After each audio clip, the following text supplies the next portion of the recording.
Good morning, everyone. Thank you for being here. It's been my privilege to host Korean Minister of National Defense Han Min-koo here for what is the 48th U.S. Republic of Korea Security Consultative Meeting. These meetings are valuable opportunities for our nations to come together to address shared security challenges. And I want to thank Minister Han for his continued leadership. This is the 6th time that we've met. And I want to thank him for friendship. I admire him for his steadiness as he and I have planned our response together during some difficult moments of North Korean provocation.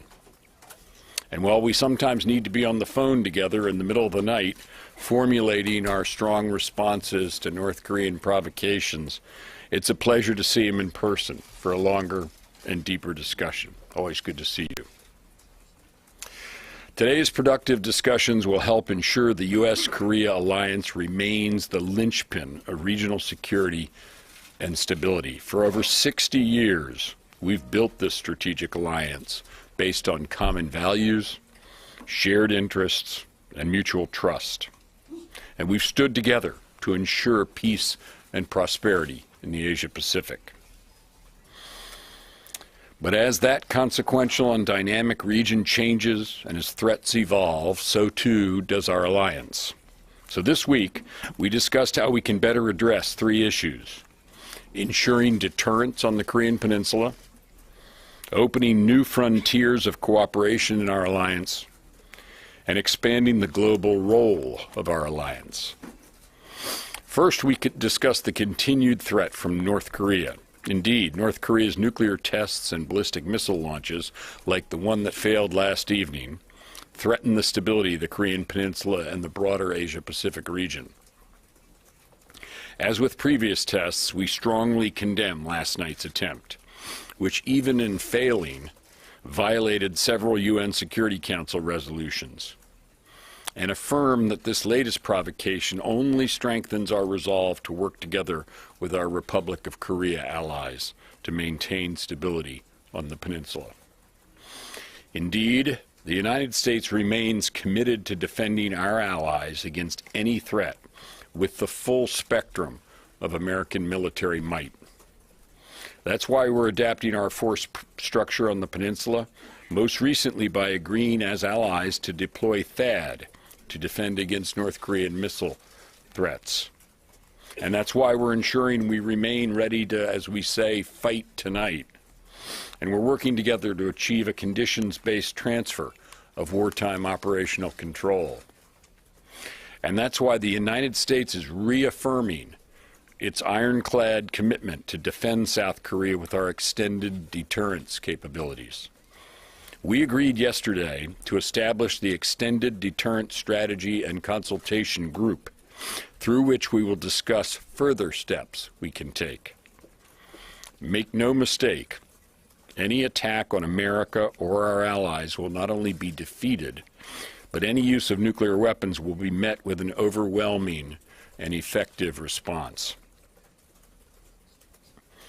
Second, just as we've recommitted ourselves to ensuring peace and stability on the Korean Peninsula and throughout the region, we're also capitalizing on new opportunities for cooperation at sea and in new domains like cyberspace.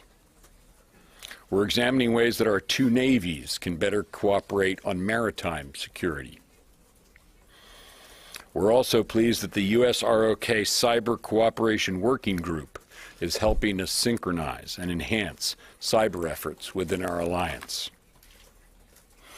And as I described at the Shangri-La Dialogue this spring and affirmed in San Diego last month, we're working together with our allies and partners across the Asia-Pacific to continue to build a principled and inclusive security network, and to undergird that network with a new phase of the U.S. rebalance to the Asia-Pacific. Minister Han and the Republic of Korea are leading the way, especially with the growing trilateral defense cooperation between the Republic of Korea, Japan, and the United States. Just last week, Chairman Dunford hosted his counterparts to discuss the North Korean threat, and I'm certain that our trilateral cooperation will grow in the years ahead. And third, beyond the Asia-Pacific, we discussed how our alliance can make a better world. I commend Korea's active contributions to global security, including its financial assistance to Afghanistan, its support for peacekeeping in South Sudan, and its contributions to the coalition campaign to deliver ISIL a certain and lasting defeat. Time and again, the Republic of Korea has proven to be a reliable and capable provider of global security, and will continue to work together in more ways and in more places around the world. As we look to the future, we'll continue to count on this remarkable alliance. We've fought together, we've rebuilt together, and today we confront the North Korean threat together. While we've been tested many times, we've adapted to every challenge, and as we've done so, we've ensured security and prosperity for our nations, the region, and the wider world. Many of you know the slogan of our alliance is "Kachi-kat-fida," which means we go together. As we continue to partner together on defense, we'll also go further together into new domains, on new missions in the region and around the world. Minister Han, it's been my pleasure to reaffirm our bond this week and discuss our great alliance's future, because we go together today and always. Thank you. Please.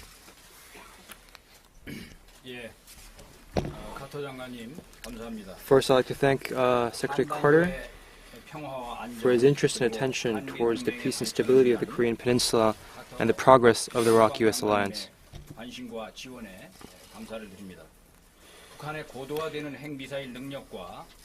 This year's SCM was hosted under grave security circumstances, one highlighted by an advancement of North Korea's nuclear missile capabilities and continued threats from the DPRK.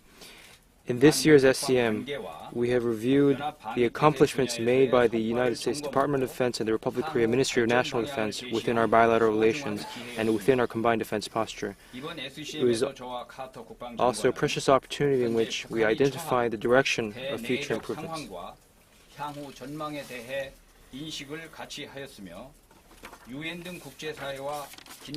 In this SCM, Secretary Carter and I shared an understanding on the internal and external circumstances that North Korea is facing, and also shared an understanding on North Korea's prospects. We have agreed to maintain a close cooperation posture with the United Nations and the international community while strengthening the momentum of applying pressure and sanctions to lead North Korea to relinquish its nuclear weapons. Furthermore, we have assessed the stability of Kim Jong-un's regime, North Korea's nuclear and missile capabilities that is continuously advancing, and North Korea's conventional forces. We have agreed to strengthen our stalwart combined defense posture so that we may respond to any North Korean provocation. In this year alone, North Korea has conducted 2 nuclear tests and blatantly threatened the Republic of Korea, the United States, and the international community by stating it will weaponize its nuclear capacity and conduct ICBM engine tests to strike the continental United States. Under such grave circumstances, the United States' commitment towards the Republic of Korea that ensure that any North Korean attack will be met with failure and that the United States will respond effectively and overwhelmingly to any North Korean usage of nuclear weapons, has offered firm deterrence against North Korea and strengthened the Korean people's trust towards the United States' extended deterrence. 우리 국민들에게는 미국이 제공하는 확장 억제에 대한 신뢰를 배가할 것입니다. 저와 카터 장관은 점증하는 북한의 핵 WMD Secretary Carter and I, in order to respond to escalating North Korean nuclear WMD ballistic missile threats, have discussed various measures to promote effective execution capabilities of extended deterrence measures on the Korean Peninsula. Regarding specific measures, additional review will be conducted. We have also agreed to further develop bilateral naval cooperation to respond to maritime threats posed by North Korea, highlighted by its ICBM test launches. To this end, we will establish an integrated research team which includes representatives from the Ministry of National Defense, JCS, and the Navy early next year to seek specific areas for cooperation. The DoD and the MND have agreed to further strengthen defense cyber cooperation to effectively respond to North Korea's cyber attacks and threats. To this end, we will operate a bilateral cyber working group task force from October to research specific measures for bilateral cyber cooperation. During this year in which North Korea nuclear missile threats have continued, we assess there was significant progress in trilateral cooperation between Korea, United States, and Japan. We will continue to develop trilateral cooperation in 2017. To this end, we will continue to conduct the missile warning exercise, the search and rescue exercise, maritime interdiction exercise that was hosted as part of this year's RIMPAC exercise in the coming year, while also promoting trilateral intelligence sharing. By reaffirming the United States' firm commitment towards the defense of the Republic of Korea and towards extended deterrence, while reviewing the alliance's will and its response capabilities based on a solid ROK-US combined defense posture, I assess that this year's SCM, which was hosted under grave security circumstances, has served as an opportunity to showcase the value of the alliance to the Korean people, while building the trust the Korean people have towards our alliance. It has also sent a stern message to those in North Korea and highlighted the ironclad nature of the ROK-US alliance to the international community. I'd like to extend my gratitude once again to Secretary Carter for the support he has offered, and the United States government, and to the American people. I also thank Secretary Carter and the DoD for their cooperation and support for the peace and stability of the Korean Peninsula and the development of the ROK-US alliance. Failed attempt. What does that tell you about the state of the Musadan program at this point? And do you happen to, can you say whether Kim Jong-un was actually present for this launch? And may I also ask a question of Secretary Carter on Turkey? The Turkish government says that its planes and artillery attacked more than a dozen YPG positions in northern Syria. Given that you're going to be visiting Turkey soon, I'm wondering whether you can say whether you're concerned that the partnership with Turkey is unraveling in any sense as they escalate their actions against the U.S.-aligned Kurdish forces in Syria. Thank you. 예, 먼저 제가 답변을 드리겠습니다. 북한이 어제 미사일 발사를 해서 실패한 것으로 우리가 평가를 하였는데,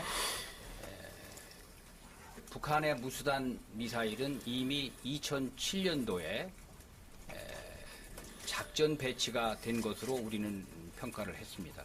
그러니까 지금과 같은 시험 발사를 하지 않고 무수단을 작전 배치했다는 뜻이고, 그 이후에 북한이 최근 들어서 무수단 미사일을 여러 차례 발사를 했습니다.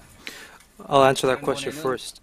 5번 연속 실패를 했고 6번째 성공한 바가 있었고, 이번에는 또 어떠한 그들의 어떤 정치적 목적을 위해서 미사일 발사를 추진했다고 평가를 하는데, 2번에 걸쳐서 실패를 한 것입니다. 저는 앞으로도 북한이 무수단 미사일 발사는 계속 성공할 때까지 하지 않겠나 이렇게 평가를 하고, 확인되지는 않았습니다만 아마도 김정은이 이 현장에 있었을 가능성이 매우 높다고 저는 추정하고 있습니다. 이상입니다. I'll answer that question first. When it comes to Musudan launches that failed yesterday, I'll answer that question first. Regarding North Korea's failed Musudan launch yesterday, Musudan launches occurred since 2007, and they've operationally deployed this asset without conducting sufficient tests before. As such, in other words, it has been deployed without going through the necessary test phases. And in one occasion, they failed 5 times consecutively and succeeded on the 6th time. So for political purposes, they're conducting these Musudan launches, and through these failed tests they've shown their limits. I personally assess that Musudan launches will continue in the future, and although it has not been confirmed, we assess there was a high possibility that Kim Jong-un was at the site when the launch occurred. Thank you. And if I can just add something on as a general matter, we work very hard to anticipate and stay ahead of any possible developments in the North Korean missile threat. That's the reason for our deployments of missile defenses and taking other steps to protect the Korean Peninsula in the case of THAAD, the United States in the case of our other missile defenses, so our missile defense and other efforts are intended to stay ahead of whatever might happen in various North Korean missile programs. With respect to Turkey, our partnership is very strong in the counter-ISIL campaign. We're working with the Turks now very successfully to help them secure their border area, and we work with them in a number of ways on the counter-ISIL campaign. They're strong partners in that. I will have an opportunity to discuss that with our continuing counter-ISIL efforts and all the other things we do with Turkey as a strong and long-standing NATO ally. When I see Minister Ishik, which I expect to do a couple of times over the next week or so. So our counter-ISIL efforts together are very strong, and we're still gathering facts about this report to which you refer, so I can't comment on that or confirm that. But our partnership in general is very strong. We work through issues as they arise. We've managed to do that successfully, and I expect that that'll continue. And that'll be one of the purposes of my meeting with my counterpart over the next week. Next question is... Wait, quick follow-up?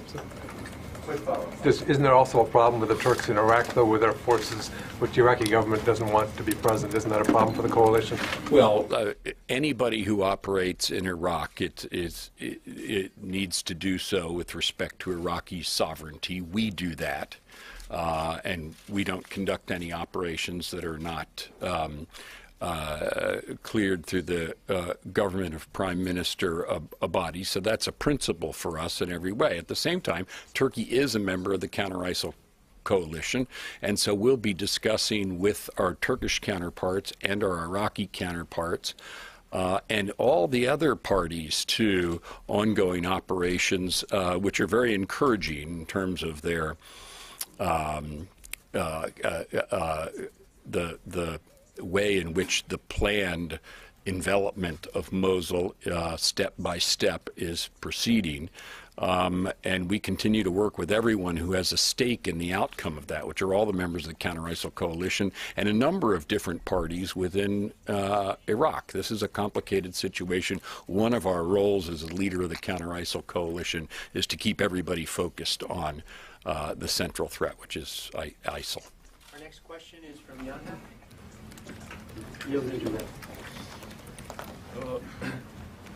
한국언론뉴스 이영재 기자입니다. 두 장관분께 각각 하나씩 질문을 드리겠습니다. Two questions. 먼저 한민구 장관께 여쭤보겠습니다. For Minister Han, 모두 많은 방금 한미 양국이 북한에 대한 확장 억제 실행력을 제고하는 방안을 you just mentioned extended deterrence measures that were discussed in the meeting. Can you tell us specifically what measures were discussed? 그리고 카트 장관께 여쭤보겠습니다. For Mr. Secretary Yu, 북한의 5차 핵실험 이후에 concerning the fifth nuclear test, 도달했다고 평가하시는지 what is your assessment on the level of nuclear technology that North Korea has reached after its fifth nuclear test? 선제 타격론이 내부하고 있는데 그에 대한 And I know there are discussions of a preemptive strike in North Korea in some factions. What is your take on such arguments and statements? 그 확장 억제의 실행력 제고와 관련해서 구체적으로 뭐 어떠한 Regarding special measures 될 on 것인가 extended 하는 deterrence. 그런 질문인데 이미 언론을 통해서도 뭐 여러 가지 I know there have been 방안들이 거론된 바가 many 있습니다. measures that were mentioned across the press, 무슨 전략 자산에 뭐 상시 순환 배치를 포함해서 such 많은 as 방안들이 the deployment of strategic assets permanently on the Korean Peninsula on a rotational basis. I know many measures were discussed in the press, but I'll give you a further answer in a different time. Thank you. And if I can just repeat what the minister said with respect to your first question, we discussed a number of ways that extended deterrence can be further strengthened, recognizing, and no one should have any doubt about this, we have today the capabilities for extended deterrence. We've had them for a long time, and I emphasized that in my statement. The full weight of our alliance capabilities, including all U.S. capabilities. And they're very strong, very robust, very ready. We are, however, talking about a number of measures, and you named one, to further enhance deterrence. That's why we set up the working group that we set up. And with respect to the conduct of the fifth nuclear test, I can't comment on intelligence matters and the assessment of that. It just so I can't add anything to your information on that. I'll just say that it has led once again to the further isolation and increasing pressure, including through international sanctions, on North Korea. And I think that is very significant. At the same time, it redoubles our resolve as an alliance to continue to strengthen deterrence, not just extended deterrence, but our deterrence. I mentioned OPCON transfer and other things that we discussed today. This is an alliance that grows stronger and continues to spread out in terms of the domains of warfare in which it exercises deterrence. The next question is from Barbara Starr, CNN. Mr. Secretary and Mr. Minister, for both of you, because you, Mr. Secretary, you've just spoken a couple of times about the full weight of U.S. Strategic deterrence to defend South Korea, and because of your own expertise in nuclear matters, I want to ask you questions of policy, not politics. Nonetheless, it was said last night that, and I want to quote, and it was, let me just finish the question, sir, if I might, that there are about 4 minutes between the order being given and people responsible for launching nuclear weapons to do so. I want to ask you not about that. I do want to ask you, is it classified to discuss nuclear launch timeframes? It's either classified or it's not. And my second question to both of you is, CIA Director John Brennan has now openly, publicly talked on camera about his concerns that North Korea could try some destabilizing move during the transition of power in the United States, irrespective of who wins.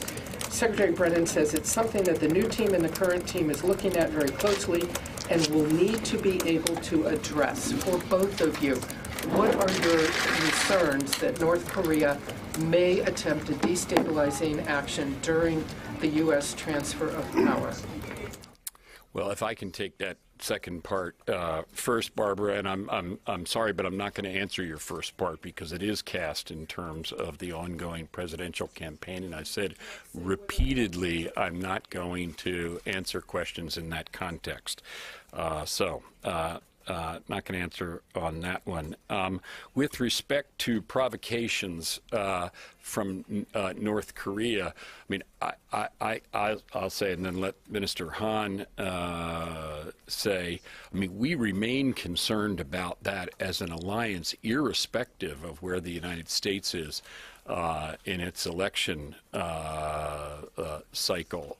Kim Jong-un is unpredictable. He is prone to provocations, and one of the things we talked about today is our counter-provocation planning, our counter-provocation consultation. Every time that occurs, Barbara, Minister Han and I are on the phone. As necessary, our two presidents are on the phone to coordinate our response. And I'll just close by saying that this is, I mentioned that this was the 48th SCM. This is an alliance that's been going on for 6 decades. And I expect it to go on for decades to come unless North Korea fundamentally changes its behavior and the circumstance on the Korean Peninsula changes. You don't see any sign of that now, and that's why the United States and South Korea are redoubling their efforts. But do you, sir, with respect, have concern? Do you agree with the CIA director that there are concerns, irrespective of who wins the election? That's not the issue. That just simply during a transition of power in the United States, during this time frame, North Korea may attempt a destabilizing action. Well, that may be, but the point I was making was even broader than that. I think irrespective of where the United States is in its election cycle, we're very concerned about the possibility of North Korean provocations. They've conducted them in the past. We're constantly assessing the disposition of their forces, and Minister Han and I are constantly and in the last 2 days of meeting together, discussed both our plans for that kind of circumstance and our close consultative mechanism, which we've had to exercise a number of times, which in recent years. So this is an abiding concern of the alliance, these provocations. Minister.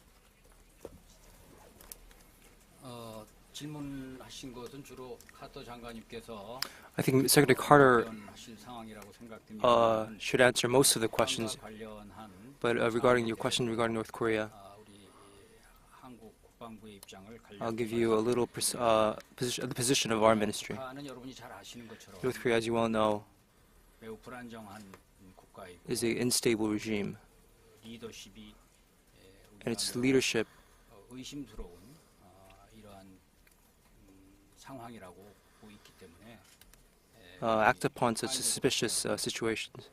북한의 핵 미사일 위협과 관련해서 Concerning North Korea's nuclear missile threats, 비핵화를 이룩하기 위해서는 북한의 셈법을 we believe we need to change the calculus of North Korea to respond to such aforementioned threats. 제재와 압박의 일환으로서 As an extension of applying pressure and sanctions, 심리전 활동을 통해서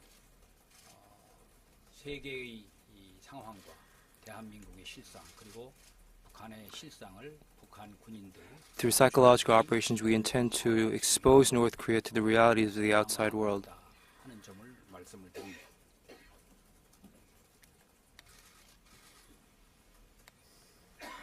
And our final question is from KBS. Mr. Kim? 예, 저기 KBS 김용 기자입니다. 문 장관 회담하느라 고생 많으셨는데요. Well, Secretary Carter, Minister Han, 한 가지 좀 질문 좀 드리려고. I know you've had a very busy meeting. I'll have one question for each of you.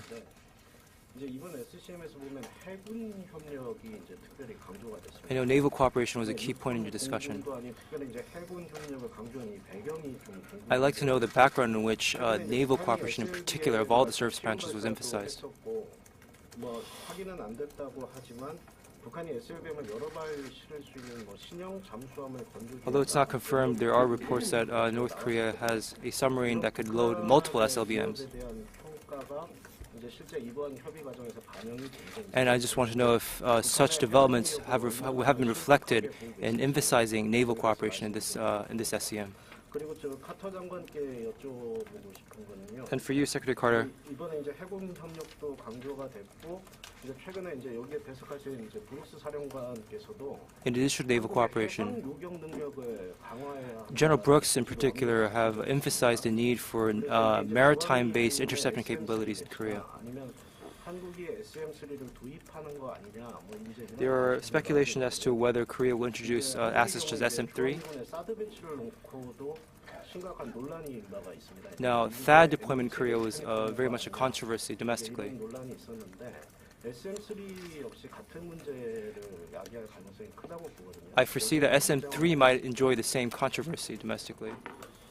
예, 그 What are your thoughts on this issue? 첫 번째 질문인 그 For your first question 협력의 concerning naval cooperation and the emphasis on naval cooperation, 말씀하신 것처럼 as you've pointed out, 북한의 SLBM 위협에 대응하기 it's a response to North Korea's SLBM threats. 해군과 또 And this has raised the need for cooperation between our two navies. 앞으로 더 강화될 필요가 and has addressed the need that this cooperation must be enhanced and advanced furthermore in the future. And such background is the important reason in which naval cooperation was a key talking point in this SCM. In regards to trilateral cooperation,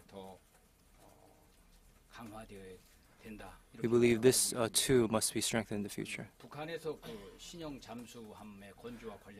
Concerning a new submarine that you've mentioned, it has not been confirmed, but we're not ruling out the possibility. And we're making preparations for any potential circumstance that we may face. Well, I just concur with what Minister Han just said on the naval front, and I can add also that there are a number of ways in which naval cooperation can strengthen the alliance in general, and the ability to respond to provocations and to conflict. So naval cooperation is very important, even as we have great cooperation already in our navies and in the air and on land, and as I mentioned, expanding into cyberspace. With respect to missile defense and THAAD, the purpose there is very simple. Everyone can see that North Korea is determined to try to expand its missile threat to the peninsula, to the region, and to the United States. And our missile defenses are necessary to protect our people. That's the purpose of THAAD and any other missile defenses that we develop or deploy together. This is a threat we need to stay a step ahead of, and that's why we're making the deployments we are doing as an alliance, and that's why the alliance has taken the decision to deploy THAAD. Thank you, everybody. Thanks, everybody.